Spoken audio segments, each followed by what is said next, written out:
Hello, welcome back to Fallout 76. Or rather, welcome me back to Fallout 76. It's been a while, hasn't it?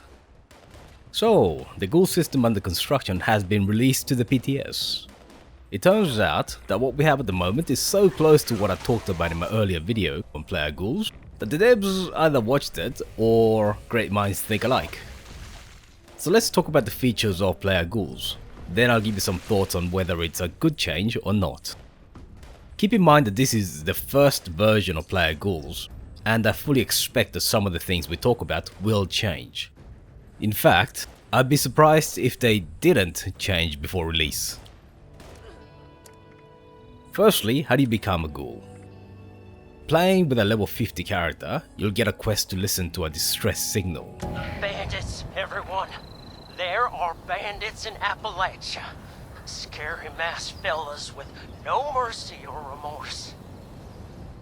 When you go to speak to them, you'll find a wounded guy called Layman at the White Spring Medical Facilities.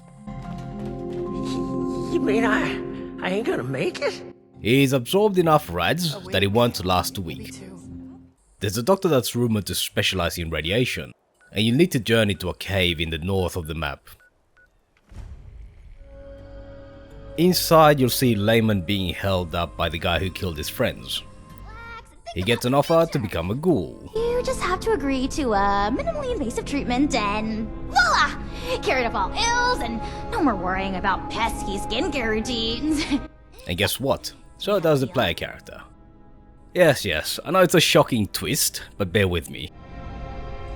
Finally! Someone who sees reason! You are a very promising individual. It took me a couple of tries to get through this, but you have to use the inhaler first. It's on the table near the microscope.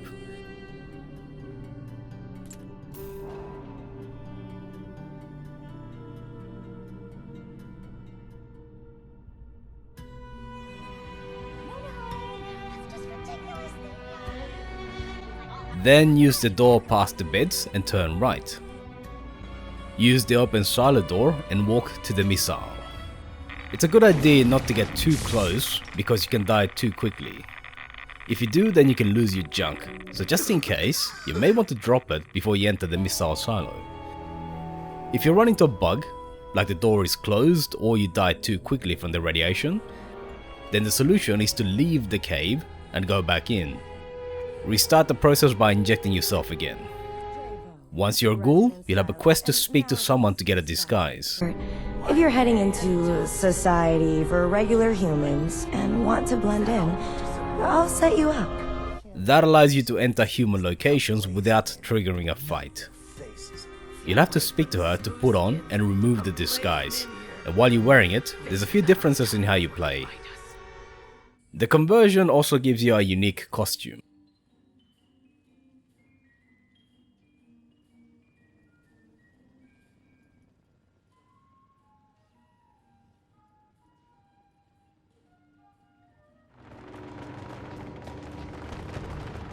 Once you become a ghoul, you'll have two new bars to keep in mind. The first is the feral meter. It's on the bottom right of the UI, and how feral you are gives you different bonuses. Looking at them, it's clear that you should be going for either 100% feral or 0 feral.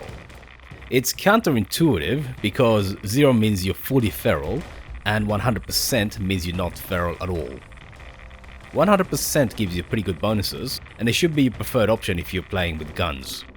But 0% feral gives you a massive bonus to melee damage. This makes melee ghoul characters very powerful. All drugs, except for stimpaks, give you some level of feral. And the drugs based on Buffout and Psycho are the most effective at increasing your feral meter. The second meter is a glow meter, and it overlays your health bar on the bottom left. Being exposed to radiation will heal you, but after 100% health, you gain glow. This acts like a second health bar, and when you take damage, it'll reduce your glow first. So in effect, ghouls have double the health of a normal human. The glow is also used by some perks, mainly to boost your damage, so in combat, it will drop off pretty quickly. Any radiation you take will increase it. So yes, player ghouls fighting in nuke zones will be extremely difficult to kill. Unless the glow bar bugs out, but I'm hoping that this is a PTS thing only.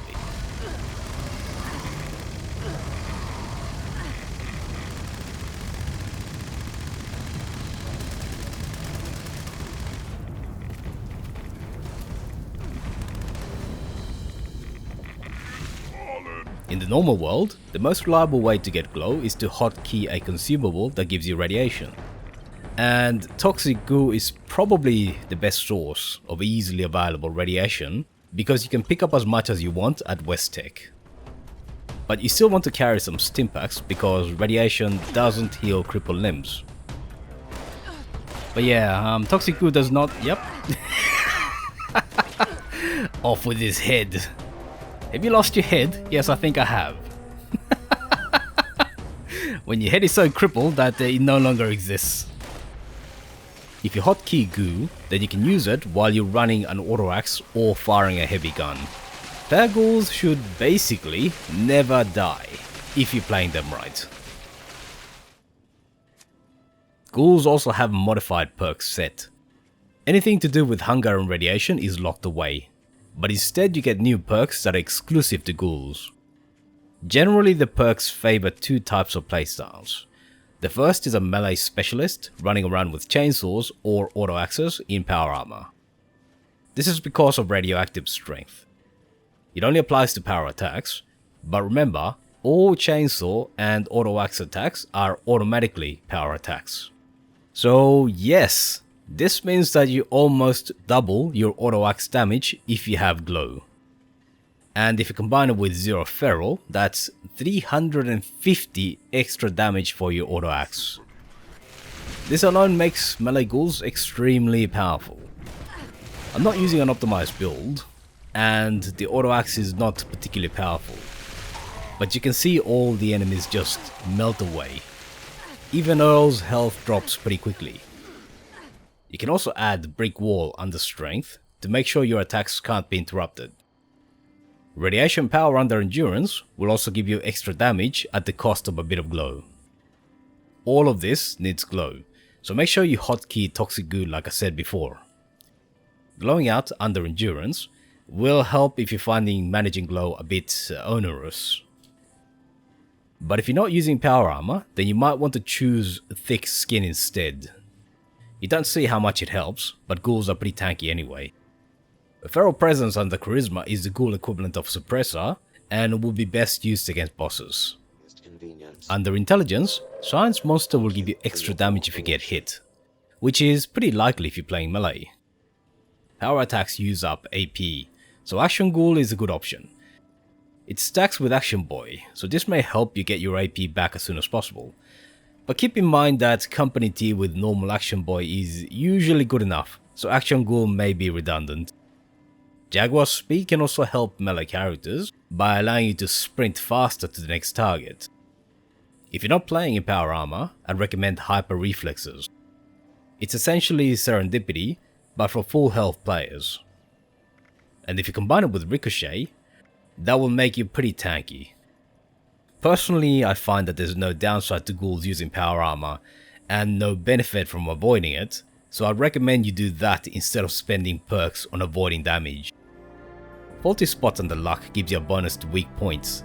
It's not necessary for auto axes, but it can help against bosses. There's also 2 new legendary perks for ghouls. For melee, you can use Feral Rage to reduce how much glow your abilities use. This is optional though, you can just choose to eat more goo, but I've found it handy. The other one is Action Diet. The healing is not very useful, because you should be relying on glow instead of health, but on ranged characters, the extra feral can be useful.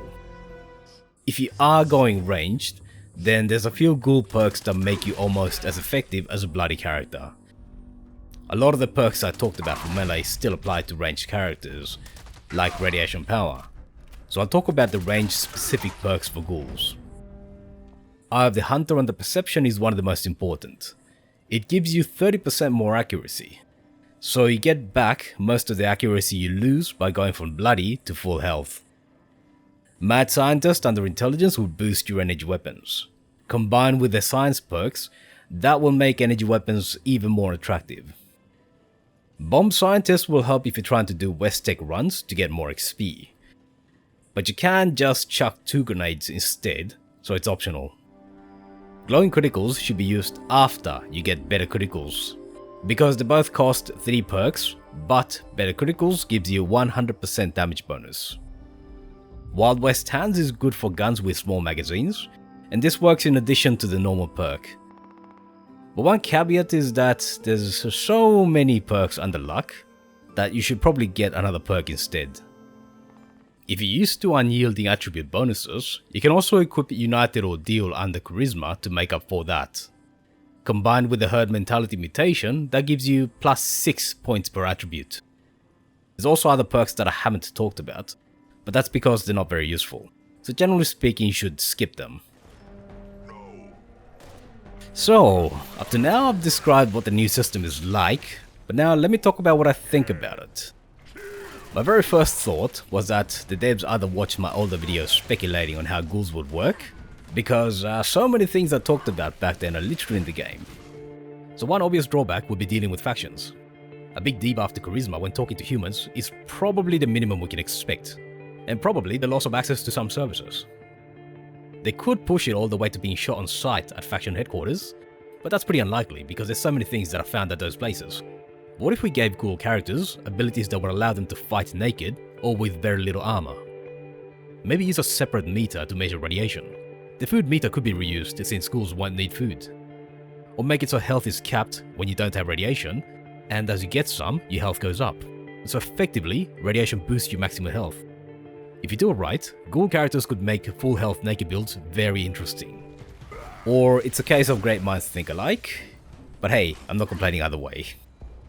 The second one, after playing the PTS, was that ghouls with chainsaws and auto access are just too powerful. They're definitely fun, and if you're in the PTS, make sure you try it out before it gets nerfed. But when you think about the balance of the game, this can't be allowed into the full game.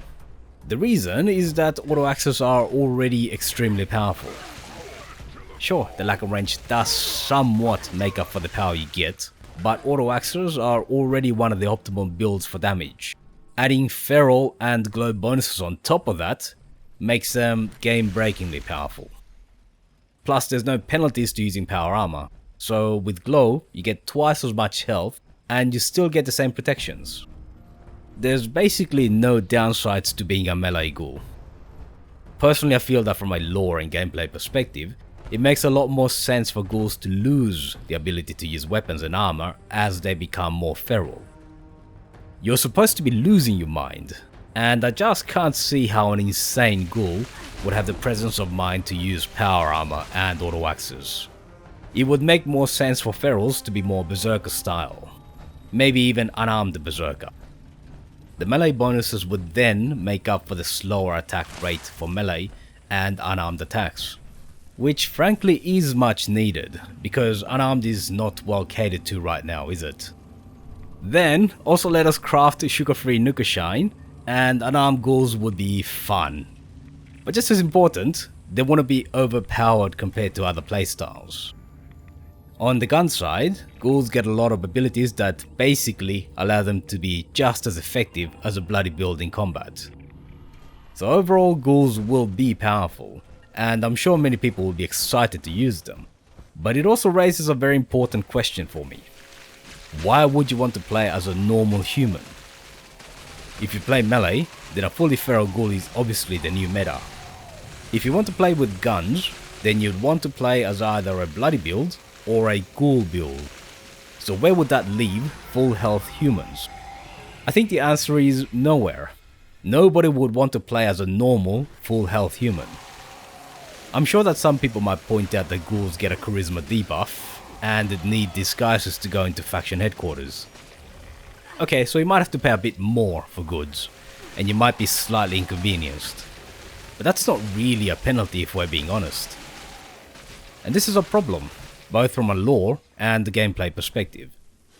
One of the recurring themes of the Fallout world is how ghouls are persecuted, and they just want a place to safely call home. But ghouls, as they are in the PTS, would just conquer the world instead. Humans will be the persecuted underclass, cowering from fear and looking for safety. To put it bluntly, ghouls break the balance of the game. I can see that the devs are trying to make full health builds more attractive, and I applaud those efforts, but it may have gone too far in the other direction. I think that the downsides of being a ghoul just aren't big enough to balance the benefits. This is one of the reasons I suggested in my original video that ghouls should be designed around favouring unarmoured melee. That way, their extra health and extra damage should be balanced by the lack of protection. The system as it is now in the PTS leads to a lack of balance in the game. We had a similar situation with Bloody builds before the last few updates changed some perks. Bloody was just too powerful compared to full health characters. And unfortunately, I'm seeing ghouls doing the same by making full health builds too powerful. As things stand, you're very likely to see all players turning into ghouls, and this is not good. I think the game would be best served by catering to multiple different styles.